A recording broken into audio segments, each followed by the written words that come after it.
la pummarola, che in italiano diventa maschio, il pomodoro. Forse anche per questo c'ha il pisellino. In realtà il pisellino alla fine ce l'ha soltanto nella versione del piennolo, che è questo grappoletto di pomodori che viene messo qui ad essiccare, lo sistemano fuori ai balconi, per esempio le massaie, assume un colore, un profumo, un sapore straordinari. Certo, non è l'unico tipo di pomodoro che si usa in cucina, come sanno bene le massaie e ovviamente gli chef.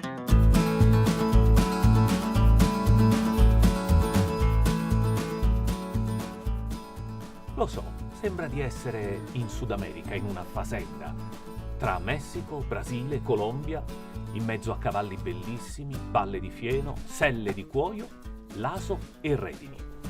In realtà il nostro viaggio coast to coast è tra Vesuvio e Campi Flegrei e io sono proprio qui, alle spalle del Vesuvio, sul Monte Somma, dove c'è stata la colata del 44 in piena Seconda Guerra Mondiale, l'ultima in ordine di tempo, che ha reso ancora più fertile questo territorio, dove nasce il re del Vesuvio, il pomodorino del Piennolo, che però per i napoletani diventa femmina, la regina, Avummarulella, Ropiennolo. E adesso noi andiamo insieme a scoprire dove nasce questo gioiello, pomodoro. Solo che la produzione mi ha imposto di andarci a cavallo. E detto sinceramente, io a cavallo non ci sono mai andato. Mi hanno detto che me ne daranno uno tranquillo. Speriamo bene. Ma non basta. La produzione mi ha imposto anche di indossare degli abiti di scena per creare l'atmosfera. E allora a questo punto mi cambio per voi.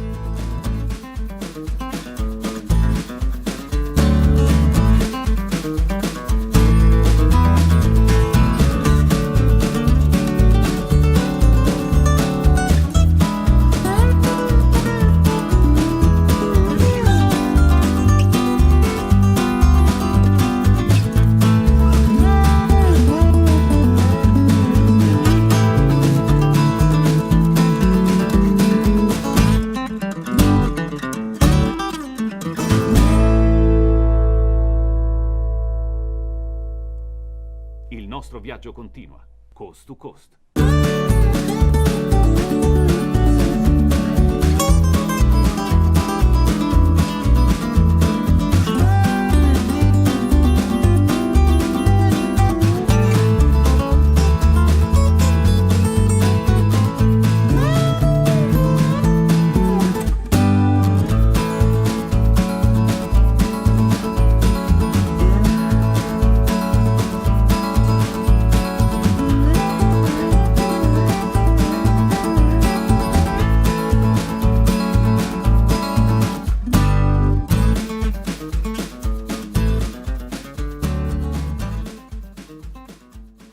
Con il mio amico Leo sono venuto a scoprire dove si coltiva il pomodorino del Piennolo, la fattoria del Vesuvio, dove Peppe tutti i giorni con le sue mani coltiva queste piantine. Raccontami un po', Peppe, la pianta del pomodorino del Piennolo. Partiamo proprio dalla storia del pomodorino del Piennolo. Devi sapere che già dal 1850 si parla di questo tesoro e solo in alcuni comuni viene coltivato questo tipo di pomodoro. In realtà ne sono 5 le varietà. Oggi vedi la patanara, una forma ovale ma sempre pizzuta. Non c'è bisogno di acqua, è tutto a secco. Cioè mi stai dicendo che questi pomodori crescono senza bisogno di essere innaffiati? Sì, solo con il calore del sole. E chiaramente con la ricchezza della terra vulcanica, visto che siamo sul Vesuvio. Certamente. Inoltre, per far venire un ottimo pomodoro del Piennolo, bisogna mantenere una misura standard. E noi attuiamo la cimatura per fare ciò. Cioè praticamente non fai crescere la piantina troppo in alto. Infatti. E come fai? Questo metodo si chiama la scamuzzatura. Ok, che significa? La cimatura della pianta. Fammi vedere come fai. La cima e il figlio. Però hai lasciato il rametto con i fiori, ho visto. Sì, questo rametto saranno i futuri pomodori. Che poi si chiama del Piennolo, secondo una delle tante leggende, perché le mogli dei pescatori di Torre del Greco, che è proprio qui davanti, intrecciavano, solitamente, le reti dei loro mariti, che però poi quando andavano in mare si portavano ovviamente le reti per pescare. Allora loro, rimaste senza lavoro, cominciarono ad intrecciare alcune piante con tutti i frutti attaccati ancora dei pomodorini del Vesuvio. E da lì sarebbe, secondo la leggenda, nato il pomodorino del Piennolo, che da 2 secoli è sul presepe napoletano. Al mio amico Leo, che è un buon gustaio come me, che se non si direbbe, assolutamente no, devo chiedere una cosa: ma qual è la ricetta migliore per gustare il pomodorino del Piennolo? Giampa, guarda, è un piatto talmente semplice ma così gustoso che è una cosa eccezionale. Uno spaghetto di Gragnano trafilato al bronzo, poi ci mettiamo il pomodorino del piennolo, deve essere bello maturo, Certo. e una bella foglia di basilico, Oh. questo lo colora e lo profuma. Benissimo. Però possiamo anche variare, fare qualcosa di ancora più estivo. Ci togliamo il basilico, ci Sì. mettiamo il prezzemolo, lasciamo sempre l'ingrediente principale che è il pomodorino, Certo. poi ci togliamo gli spaghetti, ci mettiamo un bel pacchero, un mezzo Ah. pacchero sempre di Gragnano, andiamo giù al granatello, prendiamo uno bello scorfano e ci mangiamo un grande pacchero con lo scorfano e con il pomodorino, una cosa eccezionale. Fantastico. E io conosco un posto speciale a Napoli dove assaggiarlo.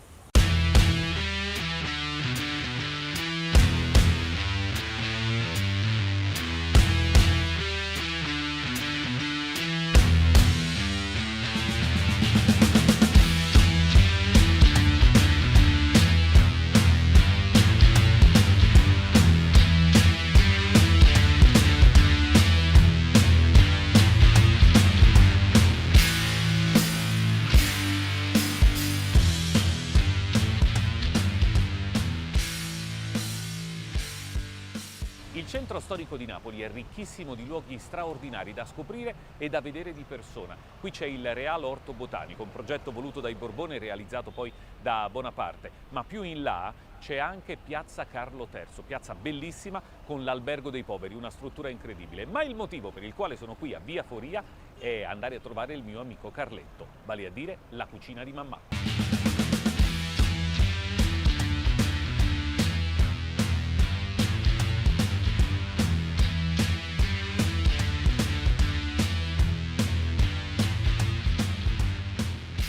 Carletto, Ciao Giampa. come promesso ti sono venuto a trovare, però lo sai che non vengo solo per il piacere di salutarti, ma ovviamente perché voglio assaggiare la tua cucina. Mangiamo insieme? Che mi fai assaggiare? Bobbechi. Va bene, vado a tavola.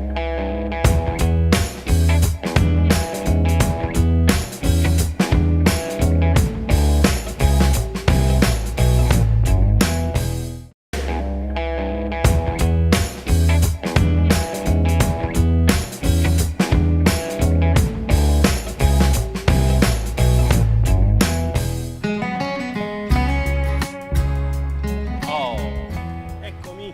ma sei arrivato a mani vuote però. Oh, arriva. Senti, io mi ricordo di te da sempre qua in questo locale, ma quanti anni sono che stai qua? 20.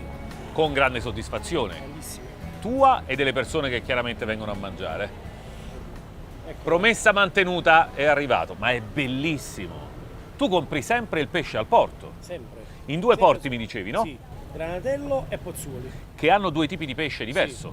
Spiegami quali sono. Allora, questo qua è un pesce da amo. Mm. È uno scorfano locale di Fondale, sì. E a Pozzuoli sono pesci di irezzaiuole, li chiamano, quelle Cioè? barchette piccoline, sai? Ok, quindi devo andare a pescare Sì. con la Invece a rete. Granatello facciamo la pesca di paranza. Paranza con reti da traino, no? Sì, quindi i pesci anche quelli più piccoli per intenderci. Là fanno paranza, mazzamma, fanno polipetti, seppie. E tu un po' di gamberi queste bianchi. cose, e tu un po' di queste cose dopo me le fai assaggiare, chiaramente. Senz'altro, dopo facciamo un po' di paranza. Ma adesso andiamo su questo però, Sì. aggrediamolo. Assaggiamo? Questo è uno scorfano, Scorfano. che è un pesce brutto da vedere, insomma, È buonissimo però, però bisogna capire il sapore. Vieni. Arrivo, ci vedo dei pomodorini qua dentro. Sì. Questi sono i pomodorini, Rupien là. esatto, che sono per intenderci quelli che si sistemano tutti nel grappoletto e poi vengono messi. Ma tu ce li hai, ti aiuto, tu ce li hai in cucina i Sì, pomodorini? Cioè c'hai il piennolo in cucina? Sempre. Anche Appeso. perché prende un po' di sapore, prende un po' di aroma. Benissimo. Beh, allora io direi che qua dobbiamo iniziare. Iniziamo? Con che pasta hai abbinato questo pesce? È un pacchero di Gragnano. Un pacchero, che sarebbe lo schiaffone Sì. per intenderci, che diventa a Napoli ovviamente il pacchero, che va tagliato perché è di dimensioni, diciamo, generose. Sentiamo. appetito. Buon appetito anche a te.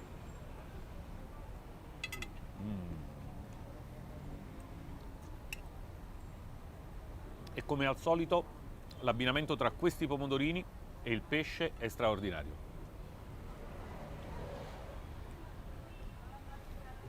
Pesce freschissimo che poi innaffiamo con una falanghina dei Campi Flegrei, chiaramente, anche se vedo che dentro c'è una novità, non c'è soltanto il vino. In italiano la chiamano la pesca, però questa è quella per coca. a Napoli. Una cosa ancora in più con pizza. Che per intenderci viene tagliata, viene messa nel vino, in modo che ovviamente prende un po' di sapore e di Almeno aroma. un'ora prima. Ah, deve restare parecchio a bagno. E poi si beve l'odore, senti. con un profumo eccezionale. Ma dopo la frutta la mangiamo. Come no. E quando decidi di mettere qualcosa nella pentola, nella padella per cucinarla, stai sempre attento ovviamente Sempre. a quelle che sono le origini del prodotto, no? Sempre, però basta metterlo con la mano sinistra. Perché? Quella del cuore, no?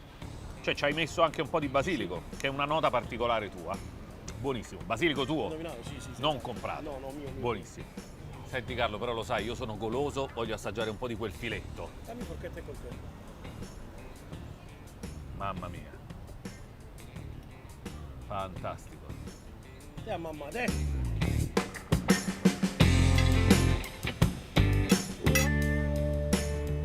È vivo, buonissimo. Altro poco? E questo è proprio dal mare nella tua padella fino a tavola. E imboccare. Meglio di così non l'ho nemmeno tagliato. Se io ti volessi chiedere un consiglio, fai conto che devo portare un'amica a cena stasera, un'amica speciale, ovviamente. Che cosa mi consigli di ordinare? Inizierei con una bella impeperata di cozze. Per due motivi. La prima, che la cozza è afrodisiaca. Oh, E la seconda, ci facciamo capire che il pepe. Siamo veraci. Benissimo. Allora mi sa che sceglierò proprio quello che mi hai detto tu. Questo invece che cos'è? Vedo un sacco di pesce, fritto. Sì, fritto. Questi sono triti e merluzzi di paranza. Che andiamo a prendere al granatello. La paranza, mi hai detto, è quella cosa che si pesca con le reti. Qua ci manca una cosa però nel pescato di oggi. Ci manca figa e stuace. In Che italiano si sarebbe? chiama la surace. Ok. Che è un altro tipo di pesce. Sì. Perché non È c'è tipo una oggi. sogliola, tipo una Non sogliola. c'è oggi No, perché. nel pescato di oggi non l'hanno pescato. Perché questa è una cosa che mangi chiaramente Sì. sulla base di quello che, Sì, che sì. trovi, no? Però mi hai detto prima che esiste anche un altro tipo di prodotto per fare il pesce fresco, diciamo un Sì. po' inferiore di livello? Quelle amazzam sarebbero i pesci di scarto. Che Ok. vanno fatto fritti o a zuppa, però sono di assoluto livello, sono buonissimi. Cioè li mangi appena pescati? Sì. Vabbè, allora dobbiamo aggredire questi. Sì. Fammi capire. Una bella triglia.